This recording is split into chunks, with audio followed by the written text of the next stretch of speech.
Question है coding decoding का। यहाँ पर प्रश्न में संबंध दिया हुआ है 5 गुणा 7 बराबर 5 है, 12 गुणा 3 बराबर 6 है, 8 गुणा 9 बराबर यहाँ पर 2 है और पूछा गया है कि 6 गुणा 8 बराबर क्या होगा। तो यहाँ पर जो पैटर्न लगेगा वो तो बिल्कुल आसान ही है। आप यहाँ पर समझिए कि जैसा कि यहाँ पर अगर हम 5 गुणा 7 करेंगे तो कितना आएगा, 35 आएगा। अब आप यहाँ पर ये देखिए कि हमें लेकर क्या आना है। हमें ये पता होना चाहिए कि 5 गुणा 7 5 के बराबर कैसे होगा, हमें यही तो पता लगाना है ना। अब आपने यहाँ पर क्या किया, सबसे पहले तो आपने यही सोचा ना कि यहाँ पर 5 गुणा 7 यहाँ पर दिया हुआ है तो हमें 5 गुणा 7 तो करना ही चाहिए। तो 5 गुणा 7 जब हमने करके देखा तो यहाँ पर 35 आया।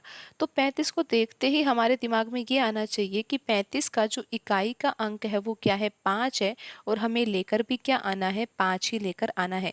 तो इस तरह का यहाँ पर पैटर्न लग सकता है, लेकिन पैटर्न की जांच करनी होगी। आपको यहाँ पर पैटर्न समझ में आ गया होगा। करा क्या है यहाँ पर हमने, जैसा कि यहाँ पर 5 और 7 दिया हुआ था और बीच में यहाँ पर मल्टीप्लाई का चिन्ह था, तो हमने 5 गुणा 7 कर दिया तो कितना आया, 35 आया।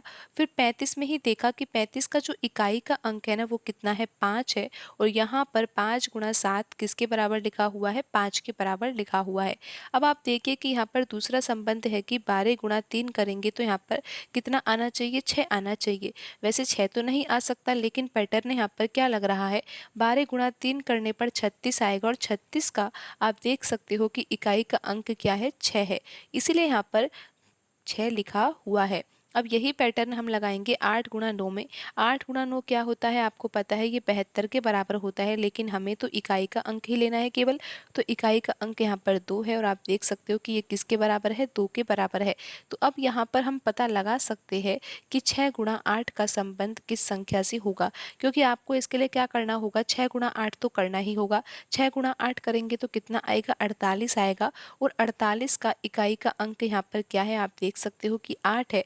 तो यहाँ पर प्रश्न चिन्ह के स्थान पर कौन सी संख्या आएगी, 8 आएगी और यहाँ पर ऑप्शन बी सही आंसर होगा।